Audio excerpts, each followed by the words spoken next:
Gente, o Tribunal Regional Eleitoral do Piauí está em campanha seguindo diretrizes do Tribunal Superior Eleitoral para conscientizar o eleitor sobre a importância de não negociar o voto e de ficar atento às fake news. Então, nós vamos conversar mais sobre isso agora com o advogado José Maria Araújo Costa, que é da Corte do TRE, nosso convidado, juiz do Tribunal Regional Eleitoral, né, juiz titular. Boa noite, doutor Zé Maria. Boa noite, seja bem-vindo. Muito obrigado, boa noite. Obrigado também por aceitar o nosso convite.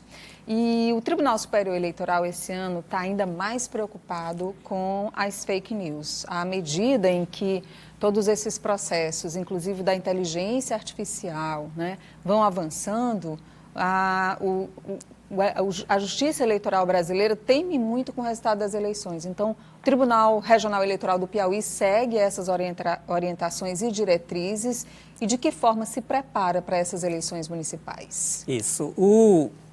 A importância fundamental da atuação dos tribunais de todo o Brasil e do TSE, capitaneado pelo TSE, é zelar pela integridade do processo eleitoral.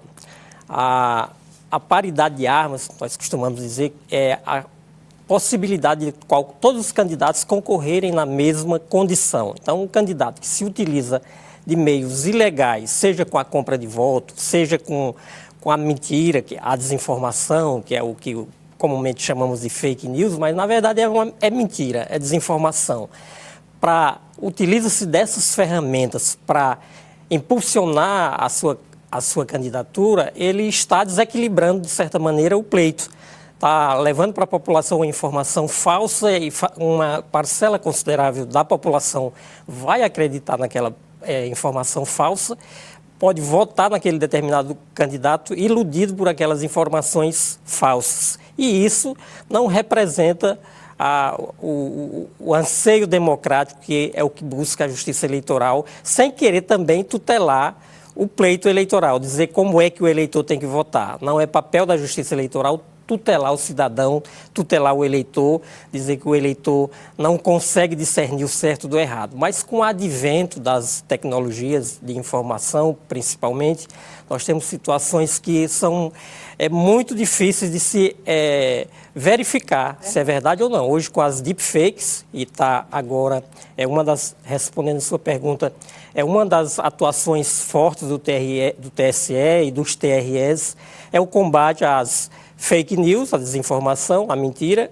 e dentro dessa seara da desinformação tem o advento das deepfakes, que é a possibilidade de um candidato pegar através de inteligência artificial, pegar o rosto de um outro candidato ou a voz de um outro candidato, falar coisas na propaganda eleitoral que aquele candidato jamais falaria, ou colocar isso na internet dizendo informações que aquele candidato jamais falaria. Nós temos já um exemplo no sul do país, onde um candidato que desponta como primeiro lugar nas pesquisas, apareceu na internet a voz dele, a imagem dele, dizendo que estava desistindo da candidatura, quando na verdade foi fabricado por deepfakes. Então a gente só, por esse exemplo e por muitos outros que a gente já viu acontecerem no ambiente virtual, né, doutor Zé Maria, a gente imagina como essa campanha pode ser desleal e realmente os eleitores precisam estar, pelo menos, conscientes, né?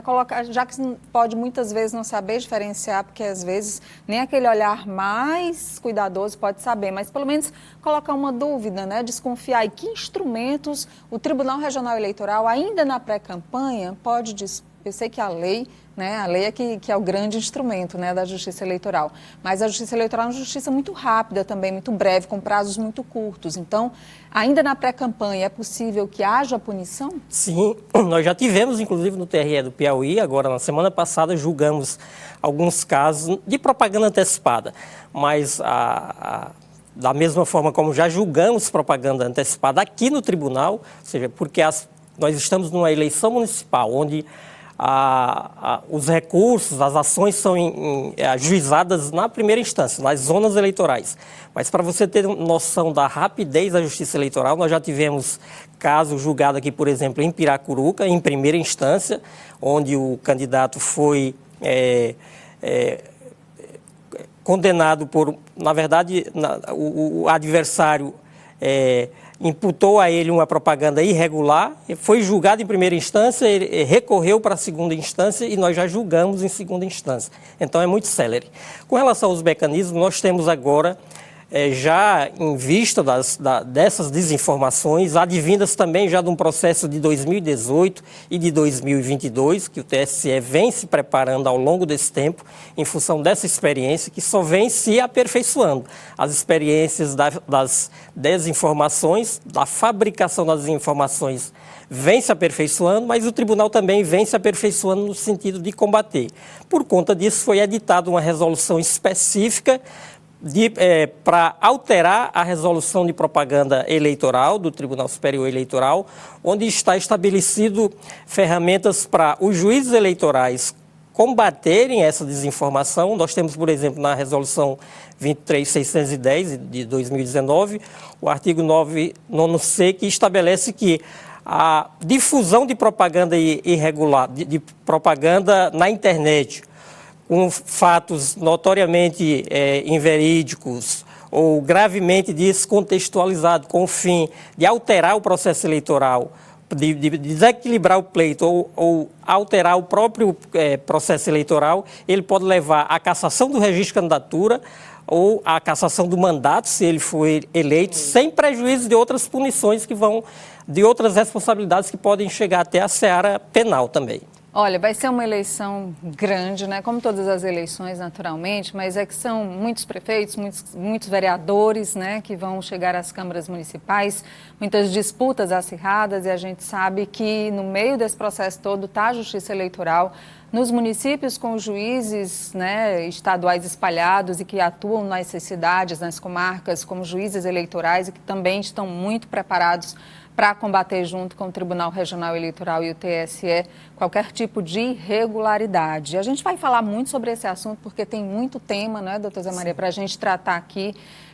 Depois, em outro momento, vamos falar sobre compra e venda de voto, né? Nunca venda o seu voto, nunca negocie o seu voto, porque você não estará prestando um serviço, muito pelo contrário, estará prestando um desserviço à sua cidade, à sua comunidade e a você próprio.